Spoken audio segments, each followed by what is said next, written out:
فبأي آلاء ربكما تكذبان يعرف المجرمون بسيماهم فيؤخذ بالنواصي والأقدام فبأي آلاء ربكما تكذبان সেই দিন অপরাধীদেরকে অত প্রশ্ন করা হবে না।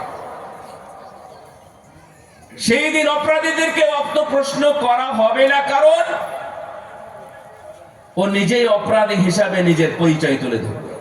আল্লাহ বলছেন ইউরাফুল মুজরিমুনা বিসীমাহুম, তাদের প্রত্যেকের নিজ নিজ অপরাধীদের অপরাধ দেখেই কিয়ামতের ময়দানে মানুষ চিনে ফেলবে। ওয়া ইয়াউমা ইহশারু আদাউল্লাহি ইলান